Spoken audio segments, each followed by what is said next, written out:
기억합니다. 어린 시절 친구들이 아버지 손을 잡고 걸어가는 모습을. 하지만 저는 늘 아버지가 그리웠습니다. 왜 나만 아버지가 없는 걸까? 저는 그저 멀리서 바라보기만 했습니다. 우리 가족은 셋이었습니다. 어머니, 여동생, 그리고 저. 친인척 하나 없는 낯선 땅.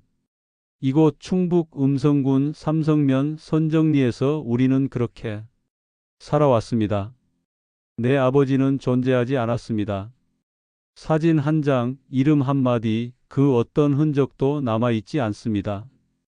아버지가 어떻게 생겼는지, 돌아가셨는지, 집을 나가셨는지 아무것도 몰랐습니다. 엄마, 우리 아빠는 어린 시절 딱 한 번 물어본 적이 있습니다. 다시는 그 말 꺼내지 마. 어머니의 표정이 지금도 잊혀지지 않습니다. 그렇게 아버지는 우리 집의 금기어가 되었습니다. 물어볼 수도 궁금해할 수도 없는, 존재하지 않는 사람. 어머니는 혼자였습니다. 낯선 땅에서 어린 두 남매를 키우며 온갖 굳은 일을 마다하지 않았습니다. 새벽 일터에서 돌아오면 밤늦게까지 바느질을 했고 추운 겨울에도 이른 아침 시장에 나가 좌판을 펼쳤습니다. 엄마는 왜 혼자 이렇게 힘들게 사실까? 아버지는 정말 어디 계신 걸까? 우리를 버리신 걸까? 어린 마음에도 알았습니다. 이 질문들은 입 밖으로 꺼내서는 안 된다는 것을. 우리 남매는 곱게 자랐습니다. 어머니의 고생을 누구보다 잘 알았기에 더 착하고 더 성실하게 살아야 한다고 다짐했습니다. 가난했지만 마음만은 따뜻했고 힘들었지만 서로를 지켰습니다. 학교에서 돌아오면 동생을 돌봤습니다. 어머니가 일터에서 돌아오실 때까지 저는 작은 어른이 되어야 했습니다. 밥을 짓고 동생 숙제를 봐주고 어머니를 위해 물을 데워놓고. 오빠, 우리도 아빠 생길까? 우리한테는 엄마가 계시잖아. 엄마 한 분이면 충분해. 응, 그래도 가끔은. 엄마 힘들게 하지 마. 알았지? 사실은 저도 궁금했습니다. 왜 우리에게만 아버지가 없는지, 왜 어머니는 그토록 아버지 이야기만 나오면 아파하시는지. 하지만 알 수 없었습니다. 묻지 못했습니다.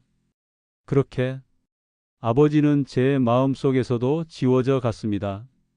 세월이 흘렀습니다. 나는 청년이 되었고 나는 어엿한 사회인이 되었습니다. 누구도 예상하지 못했을 만큼 저는 훌륭하게 성장했습니다. 대기업 입사 통지서를 받던 날, 어머니의 눈물을 평생 잊지 못할 것입니다. 아가, 우리 아가가 이렇게 컸구나. 엄마는 엄마, 이제 편히 사세요. 제가 다 책임질게요. 나는 착한 여인을 만나 결혼했고 곧 두 아이의 아버지가 되었습니다. 어머니를 모시고 살면서 나는 비로소 행복이 무엇인지 알 것 같았습니다. 아이들을 안을 때마다 생각했습니다. 나는 좋은 아버지가 되어야지. 내가 받지 못한 아버지의 사랑을 이 아이들에게는 듬뿍 줘야지. 아빠, 높이 높이. 그래, 우리 딸 하늘까지 날아가자. 여보, 조심해요. 다칠라. 행복했습니다. 이보다 더 바랄 게 없었습니다. 어머니도 건강하시고 아내와 아이들도 곁에 있고. 이게 가족이구나. 이게 아버지라는 자리구나. 비로소 알 것 같았습니다. 하지만 평화는 오래가지 못했습니다. 어느 날 예고 없이 찾아온 전화 한 통이 그의 삶을 송두리째 흔들어 놓았습니다. 환자분과 연락이 닿지 않아서요. 보호자이신가요? 무슨 말씀이신지. 저는 어떤 환자도. 아버님이 입원하셨는데요. 아버지. 순간 머리를 한 대 맞은 것 같았습니다. 내게 아버지가 있었다고. 저는 병원으로 향했습니다. 아니, 향할 수밖에 없었습니다. 마음은 혼란스러웠고 발걸음은 무거웠습니다. 병원 복도를 천천히 걸었습니다. 305호, 306호, 307호. 저 문 너머에 아버지가 계신다고, 평생 존재하지 않았던 사람이 갑자기 나타난다고 손이 떨렸습니다. 문고리를 잡을 수가 없었습니다. 병실 안 창백한 침대보 위에 한 노인이 누워 있었습니다. 야위고 쇠약한 몸, 깊게 파인 주름, 그리고 슬픔이 가득한 눈동자. 하다. 그 순간 묘한 감정이 밀려왔습니다. 분노도 반가움도 아닌 형언할 수 없는 감정. 이 사람이 내 아버지? 저는 아무 말도 할 수 없었습니다. 아버지라는 단어가 목구멍에서 나오지 않았습니다. 그저 한참을 서 있다가 돌아섰습니다. 하지만 어머니는 달랐습니다. 어머니는 매일같이 병원으로 향했습니다. 지극정성으로 남편을 돌봤습니다. 죽을 끓여 먹이고 몸을 닦아주고 밤새 간호하며. 왜 그러시는 거지? 평생 우리를 버리고 사신 분인데 왜 어머니는 저렇게까지? 이해할 수 없었습니다. 여보, 어머님이 쓰러지시겠어요. 한 번이라도 병원에. 아니, 나는 안 갑니다. 하지만 그분은 아버지가 아니에요. 여동생도 마찬가지였습니다. 우리 남매는 단 한 번도 병원을 찾지 않았습니다. 찾을 수 없었습니다. 평생을 아버지 없이 살아온 우리에게 죽어가는 낯선 노인은 아버지가 아니었습니다. 어느 날 어머니께서 지쳐 돌아오셨습니다. 아가, 한 번만이라도. 엄마, 그만하세요. 왜 그렇게까지 하셔야 해요? 너는 몰라. 내 아버지가 얼마나. 전 아버지 없이도 잘 살았어요. 이제 와서 무슨 아버지입니까? 매정했습니다. 지금 생각하면 너무도 매정했습니다. 하지만 그때의 저는 그렇게밖에 할 수 없었습니다. 1년이 흘렀습니다. 그 노인은 조용히 눈을 감았습니다. 차가운 병원 침대 위에서 자식의 손길도 제대로 받지 못한 채 장례식장에 섰습니다. 영정사진 속 낯선 얼굴. 이 사람이 정말 내 아버지였나? 장례는 조촐했습니다. 조문객도 없었고 눈물도 별로 없었습니다. 어머니만이 하염없이 울었습니다. 저와 여동생은 그저 멍하니 서 있을 뿐이었습니다. 이제 끝인가? 이렇게 끝나는 건가? 묘한 허전함이 있었습니다. 뭔가 놓친 것 같은. 하지만 돌이킬 수는 없었습니다. 그로부터 몇 주가 지난 어느 날 저녁, 어머니가 우리 남매를 거실로 불렀습니다. 손에는 낡고 허름한 일기장 여러 권이 들려 있었습니다. 어머니의 표정이 심상치 않았습니다. 평생 본 적 없는 표정이었습니다. 앉아라. 엄마가 할 말이 있다. 어머니의 손이 떨렸습니다. 일기장을 꺼내 놓으며 그녀는 눈물을 흘렸습니다. 오랜 세월 동안 감춰왔던 진실의 무게가 어머니를 짓눌렀습니다. 너희 아버지는 유언으로 절대 끝까지 말하지 말라고 하셨다. 하지만 이 일기장을 보고 엄마는 결심했어. 너희들이 진실을 알아야 한다고. 진실? 가슴이 두근거렸습니다. 어떤 진실을 그렇게 숨겨야 했던 거지? 너희 아버지는 30년을 교도소에서. 세상이 멈췄습니다. 교도소라는 단어가 그 거실 안을 메웠습니다. 뭐라고요? 엄마, 무슨 말씀이세요? 30년 전 서울에서 끔찍한 살인 사건이 있었다. 모녀가 살해당한 사건. 전국이 떠들썩했었지. 온몸이 얼어붙었습니다. 살인, 사건? 하지만 내 아버지는 하지 않으셨어. 새벽에 막노동이를 알아보러 가시던 중에 그저 소리를 들으셨을 뿐이야. 지나가셨을 뿐인데 행인들의 증언 때문에 범인으로 어머니는 더 이상 말을 잇지 못했습니다. 30년간 쌓인 억울함과 슬픔이 한꺼번에 터져 나왔습니다. 이 어미는 단 한 번도 내 아버지를 의심한 적 없어. 내 아버지는 절대 그럴 뿐이 아니야. 이 일기장에 아버지의 진심이 다 담겨 있어. 천천히 읽어보렴. 살인범이 자식? 나는 살인마의 아들? 머릿속이 하얘졌습니다. 세상이 무너지는 것 같았습니다. 며칠이 지났습니다. 나는 일기장을 펼칠 엄두가 나지 않았습니다. 테이블 위에 놓인 낡은 공책들을 그저 멀리서 바라만 봤습니다. 읽지 말자. 그냥 모르는 게 나아. 살인범의 아들. 그런 낙인을 평생 짊어지고 살 수는 없어. 하지만 어느 날 밤 잠이 오지 않았습니다. 그는 일기장 앞에 앉았습니다. 손을 뻗었다가 다시 거뒀다가 망설이고 망설이다가 천천히 첫 장을 넘겼습니다. 아버지의 글씨체가 보였습니다. 떨리고 서툰 글씨. 1월 2일. 밖에 눈이 엄청 온다. 집사람은 얼마나 힘들게 보내고 있을까? 아이들 돌보며 얼마나 힘들까? 남편으로서 아버지로서 너무 미안하다. 하지만 난 죄를 지어서 들어온 것이 아니라 누명을 받은 거다.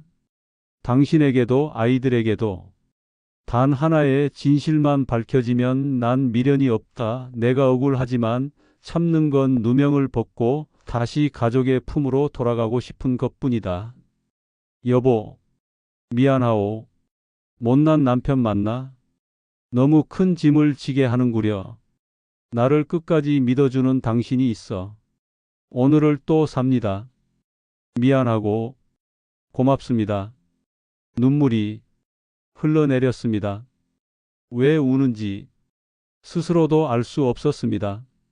2월 14일. 아빠, 딸. 얼마나 이쁠까? 머리는 얼마나 길렀을까? 한 번만 안아보면 소원이 없겠는데? 너무나 보고 싶다. 아빠, 딸.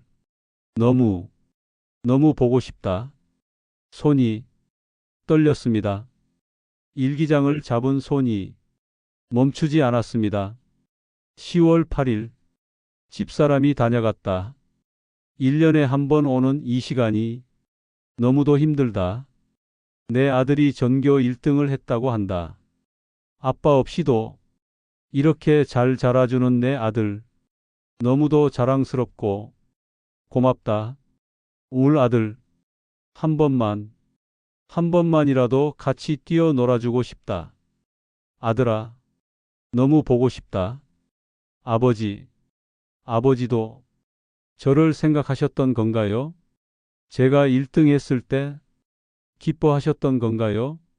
그는 밤새 일기장을 읽었다. 한 장 한 장. 아버지의 고통이, 그리움이, 억울함이 그대로 전해졌다. 이렇게 많은 시간이 지났다. 내가 지금까지 살아야 하는 이유는 누명을 벗고 우리 가족이 있는 집으로 돌아가야겠다는 집념 하나였다. 하늘에는 하느님이, 부처님이, 신들이 존재하는 것인가? 난 죽이지 않았다. 제발 저의 누명을 벗겨 주십시오. 아이들에게 아버지 소리 한번 듣고 사랑한다는 말도 듣고 싶다. 일기장을 덮었습니다. 더 이상 읽을 수가 없었습니다. 이럴 수가. 아버지는 정말 억울하게 가신 건가? 30년을 차가운 감옥에서 우리를 그리워하며. 하지만 나는 여전히 확신할 수 없었습니다. 일기장에 글이 진심이라는 것을, 아버지가 정말 무죄라는 것을 믿고 싶었지만 확신할 수 없었습니다. 매일이 괴로웠습니다. 밤마다 악몽을 꿨습니다. 내가 살인범의 아들이라면 내 아이들은 살인범의 손자인 건가? 그렇게 또 며칠이 흘렀습니다. 어느 평범한 저녁, 가족들과 함께 저녁 식사를 하던 중이었습니다. 9시. 뉴스입니다. 30년 전 전국을 충격에 빠뜨렸던 서울 모녀 살인 사건의 진범이 검거되었습니다. 뭐라고? 경찰은 최근 다른 사건을 수사하던 중 용의자로부터 30년 전 살인 사건에 대한 자백을 받아냈다고 밝혔습니다. 당시 누명을 쓰고 복역했던 구 김모 씨는 이미 지난해 세상을 떠난 것으로 확인되었습니다. 젓가락이 바닥에 떨어졌습니다. 세상이 멈췄습니다. 귀가 멍멍했습니다. 눈앞이 하얘졌습니다. 검찰은 당시 수사 과정에서의 문제점을 인정하고 억울하게 복역한 구 김모 씨에 대한 재심을 진행할 예정입니다. 아, 엄마, 엄마. 어머니가 그 자리에서 쓰러졌습니다. 30년을 홀로 견뎌온 그 억울함이, 그 고통이, 그 모든 세월이 한꺼번에 터져 나왔습니다. 119를 불렀습니다. 어머니를 안고 정신없이 병원으로 향했습니다. 하지만 제 머릿속은 오직 한 생각뿐이었습니다. 아버지는 정말 무죄였던 거야. 30년을 억울하게. 어머니는 응급실에 실려갔습니다. 극심한 충격으로 의식을 잃은 상태였습니다. 나는 복도에 주저앉았습니다. 동생도 함께 울었습니다. 그때 깨달았습니다. 제가 얼마나 큰 죄를 지었는지. 아버지는 정말 억울하게 30년을 사셨던 거였습니다. 새벽길을 지나가셨을 뿐인데, 막노동이를 알아보러 가시던 길이었을 뿐인데, 단 한 번도 찾아뵙지 않았습니다. 아버지라고 한 번도 불러드리지 못했습니다. 차갑게 외면했습니다. 돌아서고 외면했습니다. 아버지가 손을 뻗으셨을 때도, 마지막으로 한마디라도 하고 싶으셨을 때도 저는 등을 돌렸습니다. 그날 밤 나는 집으로 돌아와 아버지의 일기장을 다시 펼쳤습니다. 이번에는 다르게 읽혔습니다. 내 아들아, 아빠는 내가 자랑스럽다. 아빠가 없어도 이렇게 훌륭하게 자라준 내 아들. 미안하다. 좋은 아버지가 되어주지 못해서. 하지만 알아주렴. 아빠는 정말 사람을 죽이지 않았단다. 아빠는 너희들을 너무 사랑한다. 아버지, 제가 얼마나 잔인했는지. 당신이 마지막으로 원하셨던 건 그저 한마디였을 텐데. 아들아, 사랑한다. 아빠를 믿어다오. 며칠 후 어머니가 의식을 되찾았습니다. 하지만 말을 하지 못했습니다. 그저 눈물만 흘렸습니다. 나와 여동생은 어머니 곁을 지켰습니다. 내 아버지는 정말 좋은 분이셨어. 날 끝까지 믿어줬고 사랑해줬지. 너희들을 너무 보고 싶어 하셨어. 그날부터 결심했습니다. 아버지께 용서를 빌어야 한다고. 너무 늦었지만 그래도 가야 한다고. 저는 아버지의 산소를 찾았습니다. 외진 곳, 작은 언덕 위에 자리한 소박한 묘. 아버지, 처음으로 불러봅니다. 아버지, 죄송합니다. 정말 죄송합니다. 나의 울음은 산을 울렸습니다. 평생 참아왔던 눈물이, 평생 억눌렀던 감정이 터져 나왔습니다.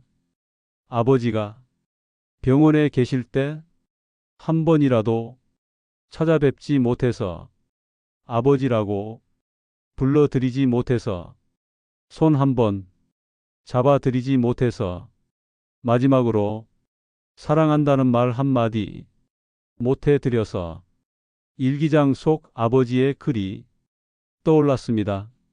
아들아, 너무 보고 싶다. 한 번만 안아보고 싶다. 아버지 소리 한번 듣고 싶다. 아버지, 저 여기 있어요. 늦었지만 왔어요. 아버지, 아버지. 해가 지고 달이 떴습니다. 저는 여전히 산소 앞에 앉아 있었습니다. 아버지, 30년을 차가운 감옥에서 혼자 얼마나 외로우셨어요. 엄마와 저희를 생각하시며 얼마나 힘드셨어요. 누명을 쓰시고 억울하게. 아버지, 이제야 알았어요. 아버지가 얼마나 저희를 사랑하셨는지. 아버지, 저 이제 제 아이들에게 말할게요. 할아버지가 얼마나 훌륭하신 분이었는지. 억울하게 누명을 쓰셨지만 끝까지 가족을 사랑하셨던 분이라고. 그리고 자주 올게요, 아버지. 이제 혼자 두지 않을게요. 아버지, 사랑합니다, 아버지. 정말 죄송합니다. 그날 이후 저는 매주 산소를 찾았습니다. 비가 오나 눈이 오나 아버지 곁을 지켰습니다. 오늘도 여기 왔습니다. 아버지 산소 앞에 앉아 지난 이야기를 들려드립니다. 아버지, 오늘 큰아들이 말이에요. 학교에서 상을 받았어요. 아버지를 닮아서 착하게 자라고 있어요. 저 아이들에게 말했어요. 할아버지가 계신다고, 하늘에서 늘 지켜보신다고. 이제는 이해해요. 당신이 견디신 30년의 세월을, 당신이 지키려 하셨던 가족의 의미를. 부디 편히 쉬세요. 이제 누명도 벗으셨고 진실도 밝혀졌으니 죄송합니다, 아버지. 사랑합니다, 아버지. 정말, 정말 사랑합니다. 세월이 흘렀습니다. 어머니는 건강을 되찾았고 우리는 아버지의 명예를 되찾기 위해 노력했습니다. 재심을 통해 아버지는 공식적으로 무죄를 선고받았습니다. 너무 늦었습니다. 30년, 아니 평생이 지난 후에야 아버지는 무죄를 입증받으셨습니다. 하지만 그 아들은 이제 압니다. 진정한 사랑이 무엇인지, 진정한 아버지가 무엇인지. 오늘도 아버지 산소에 앉아 아버지께 말씀드립니다. 아버지, 저 좋은 아버지가 되려고 노력하고 있어요. 아버지처럼 가족을 사랑하는, 끝까지 희망을 잃지 않는 그런 아버지요. 바람이 불어옵니다. 마치 아버지가 답하는 것처럼. 잘했다, 아들아. 이제 괜찮다. 그렇게 말하는 것처럼 부모님을 소중히 여기십시오. 곁에 계실 때 사랑한다고 말씀드리십시오. 늦기 전에 제 이야기가 누군가에게 작은 위로가 되길 바랍니다. 아버지, 사랑합니다. 이야기를 들어주셔서 감사합니다. 구독과 좋아요는 가족의 사랑과 같습니다.